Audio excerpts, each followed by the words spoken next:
Today I just wanted to make a video about my car, which entails a maintenance report so far. So basically what I wanted to talk about today is what I had to do to this car when I bought it, what I've done since, and basically any ways that I think I would have gone about it different if I had to do it all again. So this is my 2001 Volkswagen Jetta, which I picked up for a little over $450. And I'll get to why I picked this thing up for so cheap, aside from the fact that I bargained the guy way the fuck down. But it has just over 300,000 kilometers, 189,500 miles on it as of right now. And it came from California. So that means when we picked it up in Canada, we're used to having a lot of salt and a lot of winter weather. And that's one of the big selling points for me, was the fact that we put it up on the hoist and there was literally no rust on it whatsoever. So that, along with the fact that the body was in pretty rough shape, you can actually click on the link in the description to take you to my other video, which is showing you the cosmetics, I guess, the cosmetic damage to my Jetta. And as you can see, it's not the greatest in the world as far as the body shape goes, even though it does have 300,000 kilometers on it. So let's talk about what we had to do to this thing when I got it, to get it to pass emissions and safety, so on and so forth, and just general maintenance. So the first thing that I did was a $200 windshield job, because there was a big crack in the front windshield. After that, I had to do the rear brakes, which wasn't a big job either.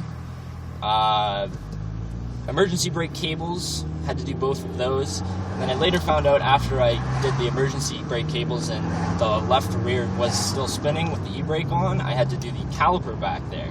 And that was probably the biggest ticket item out of all the things that I've had to do to this car. So,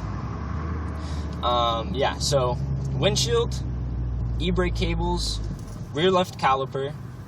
I had to get new tires, which I picked up from the scrapyard, so that was pretty cheap as well. And then this thing also had an antifreeze leak when I got it. So after checking the thermostat and all the O-rings and the cooling flush and all of that stuff, it ended up being the coolant flange on the exit of the block, which had a big hole in where the O-ring connects to the actual flange itself. So that was like a $15 part that I just swapped out myself. And yeah, that fixed the coolant leak. Now, for a really old car, and especially one of these 2-liter Volkswagen Jettas, or 2-liter Volkswagen engines in general, it actually doesn't burn that much oil. Yes, it does burn oil, because these things are notorious for it, but I've seen horror stories on the internet of cars just going through ridiculous amounts of oil, where you have to fill up every couple weeks, and so on and so forth. I really only have to put some oil in it when I do an oil change, so I'm basically swapping it anyways, which is good. But at the same time, I do have to monitor that. So the last thing that I had to do to this car when I bought it was the exhaust. What they recommended was for me to get a new resonator. And in turn, I would be paying $200 for a resonator. So what I thought is I would just do a resonator delete. So I ended up putting a cheap MagnaFlow muffler on it, and then just taking the res out and putting some chrome tips on it. Because I was going to do something like that anyways down the road, so I thought that was kind of included in what I was going to do anyways.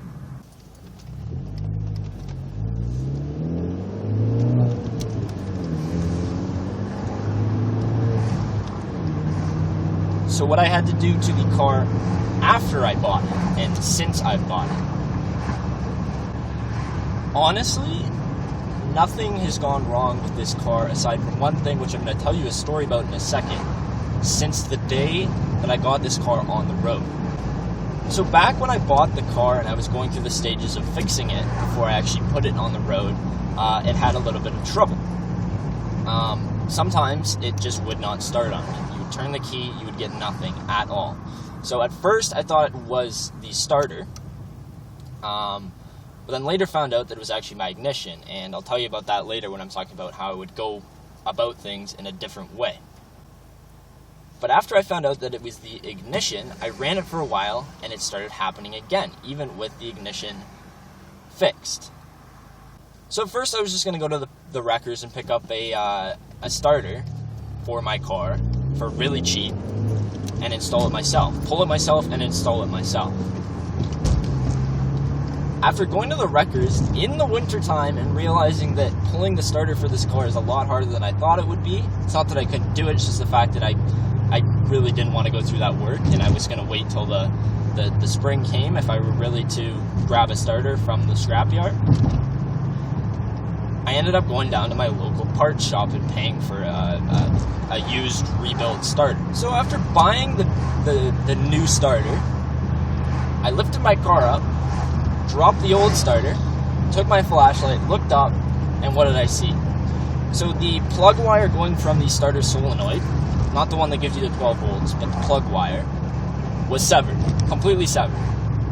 I was like, okay, well, let me splice that up, and I'll put my old starter, which I thought was dead, back in the car, and see if it works. So I just took a butt connector, spliced the two ends of the plug wire back together, put the starter right back up, bolted everything up, dropped the car, turned the key, and the screwdriver, and she started right up. So I ended up returning the starter that I bought and getting my money back. So all in all, after I fixed everything else, since I've had it on the road, I have not had to put a cent into mechanical work for this car. Now to talk about what I would have done differently if I had gone over everything again.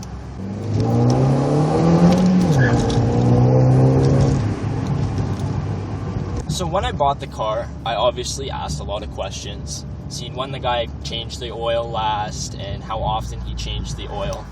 And I believed him when he told me that the oil was basically just changed.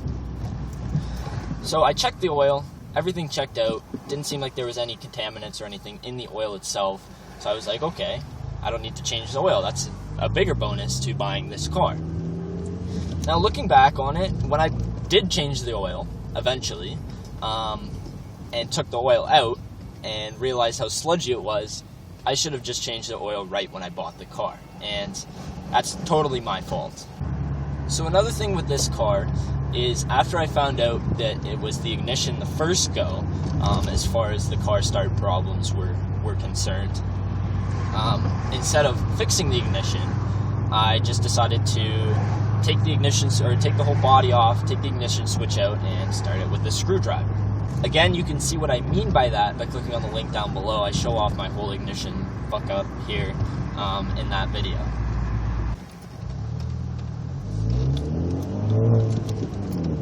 I realize now that wasn't the smartest decision in the world. I realize now that wasn't the smartest decision in the world, considering my ignition switch is all stripped and shit now. So instead of just having to buy a tumbler or even pick one up from the scrappers with the key, so on and so forth, now I have to buy the whole tumbler with the ignition system and a switch. And I know it's not that expensive to get a switch for one of these things, and you can pull one yourself and maybe even get it for free. But just the fact that now I have to get an extra part because of my ignorance, that's what I mean by I would have done that differently. I would have just got it fixed right away. But yeah, so far for what I thought was going to be a winter beater at the time, I have literally fallen in love with this car. And for only $450, I don't know what to say as far as the whole deal or not a deal scenario goes. The way that I see it, even though I've had to put a pretty decent amount of money into the car, once you add up all the items that needed to be fixed, so on and so forth, I still think that I got a pretty good deal on this thing, especially for how much fun and how much I'm smiling while I'm driving this thing. That just goes to show how happy I am with it. So yeah, that's going to be it for my 2001 Volkswagen Jetta maintenance report. If you have any more questions for me, you can definitely leave them down below in the comments section, and I'll be sure to answer them as soon as I can. And yeah, I guess I'll see you guys out on the roads. Have a great day. Peace!